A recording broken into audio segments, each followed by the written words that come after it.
కార్తీక్,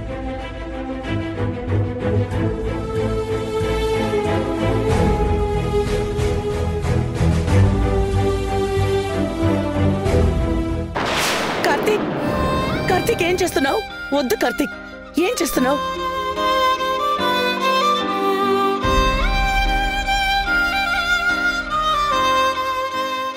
కాలిపోనివ్వండి. నా జీవితం ఎలాగో మంటగలిసిపోయింది కదా, ఇంకివెందుకు? రేపే వేణు పెళ్ళి.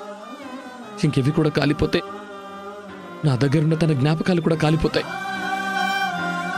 రేపో మాపో నేను కూడా చచ్చి కాలాల్సిందే కదా. ఏంటి బాబు ఆ మాటలు? తప్పు బాబు, అలా మాట్లాడకూడదు. జీవితం అంటే కేవలం అమ్మాయి ప్రేమ మాత్రమే కాదు. నీకోసం ఎంతమంది బాధపడుతూ కన్నీరు కారుస్తున్నారో చూడు. ఇంకా ఆపండి చాలు.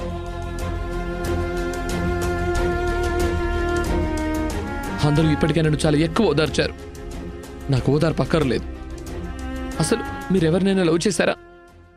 చేసి తననే ప్రాణం తననే సర్వస్వం అనుకునే వాళ్ళని పోగొట్టుకున్నారా? పోగొట్టుకొని ఉంటే తెలిసేది నా బాధ ఏంటో. ఓదార్చడం చాలా ఈజీ, 4 మాటలు. కానీ భరించడం క్షణక్షణం నరకం. అది మీల 4 మాటలు చెప్పి పక్కకు వెళ్ళిపోయే వాళ్ళకేం తెలుస్తుంది నా బాధ? కార్తీక్, అది మీరు అసలు మాట్లాడకండి. మీకు అసలు మాట్లాడే అర్హత లేదు. అలాంటి కొడుకును కన్నారు మీరు.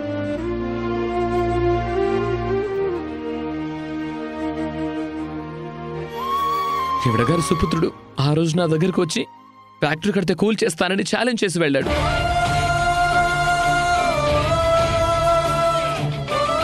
కానీ వాడు ఫ్యాక్టరీతో పాటు నా బ్రతుకును కూడా కూల్ చేసి నా ప్రేమను కూడా సమాధి చేసి అన్న మాట నిలబెట్టుకున్నాడు.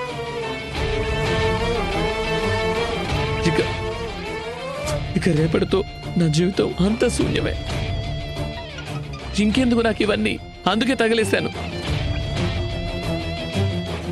కానీ నా విషయంలో మాత్రం నా అనుకున్న వాళ్లే నన్ను చితిపాట పట్టేలా చేస్తున్నారు. కార్తీక్,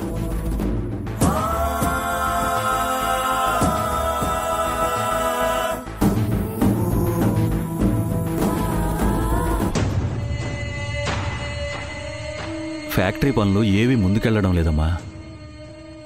దాని గురించే మీతో మాట్లాడదామని ఫోన్ చేశాను. నాకంతా తెలుసు పెద్దిరెడ్డి గారు. వాణ్ణి చూస్తూ ఇక్కడిలా ఉండటం కూడా చాలా నరకంగా ఉంది. ఒక తల్లిగా కొడుకలా అయిపోతుంటే ఏం చేయలేని పరిస్థితుల్లో ఇక్కడ ఉండిపోయాను పెద్దిరెడ్డి గారు. అయినా వాడి బాధ చూస్తుంటే నేను వాడి కళ్ళ ముందు కూడా ఉండలేననిపిస్తుంది.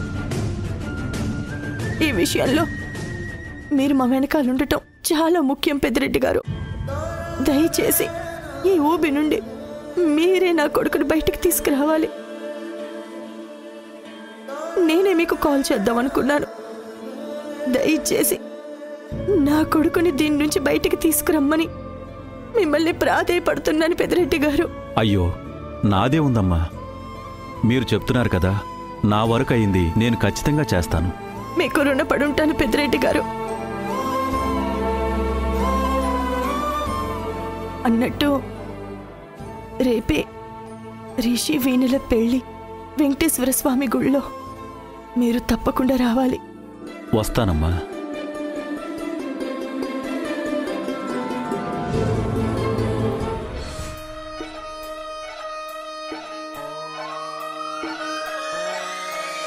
లాలాగూడ అంబర్పేట మల్లెపల్లి మల్లకుపేట టిల్లు అన్న డీజే పెడితే టిల్లా టిల్లా ఆడాలా.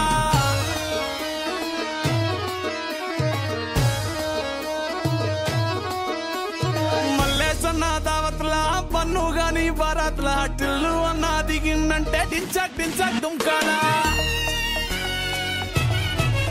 డీజే టిల్లు పేరు విన్ని స్టైలే వేరు.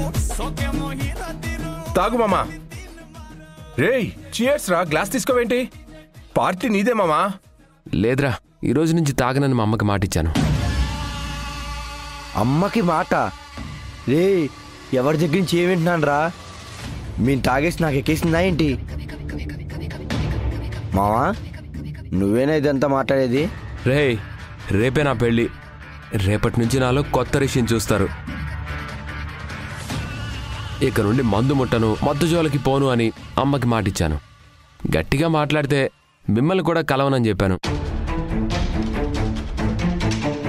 అందుకే ఈరోజు మీకు ఇంతలా పార్టీ ఇస్తున్నాను. మీరు ఎంజాయ్ చేయండి, నన్ను ఫోర్స్ చేయొద్దు. రేయ్, పార్టీ అని చెప్పి స్టార్టింగ్లోనే మూడు పోగొట్టే మాటలు మాట్లాడకరా. తాగరా మామా. బ్యాచులర్ పార్టీ అంటే ఎలా ఉండాలి? రే ప్లీజ్ నన్ను ప్రెజర్ చేయొద్దు. నేను తాగనంటే తాగను, మీకు తెలుసు కదా నేను అంత మండి వాడినా. సరేలేరా బాబు. రే వాడిని వదిలేసి, రేపు వాడి పెళ్ళి కదా, మనకో ప్లెజర్ పెట్టడం కరెక్ట్ కాదు. వాడెంత మంచివాడు మనకు తెలుసు కదా. మనకు కావాల్సింది ముందు, అది ముందు ఉంది. వాడి కోసం తాగాల, డ్యాన్స్ వేయాలా. మావా ఎంజాయ్ చేద్దాం, పదరా. రారా మావా, రారా డ్యాన్స్ చేద్దాం.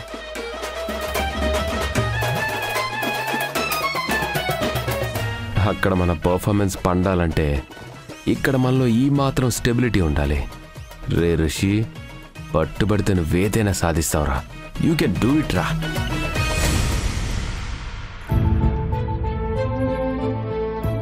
అర్ధరాత్రైనా రిషి ఇంకా ఇంటికి రాలేదు. తొందరగా వచ్చేస్తానని ఫోన్ చేసి చెప్పాడు. ఇంకా రాకపోవడం ఏంటో. పార్టీస్ అంటే ఇలాగే ఉంటాయి అత్తయ్య.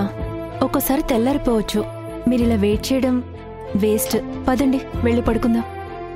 అది కాదమ్మా, కనీసం ఫోన్ లిఫ్ట్ చేసి ఎప్పుడొస్తున్నాడో చెప్తే సరిపోతుంది కదా.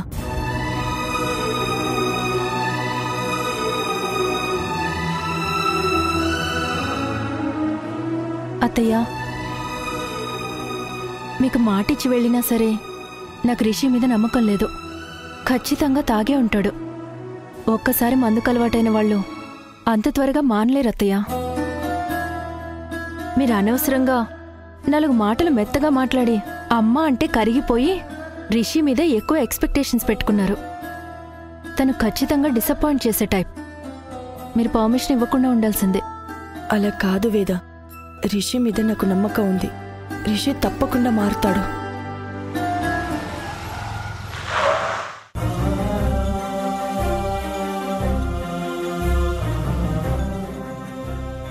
అదిగో చెప్పానా, వచ్చినట్టున్నాడు.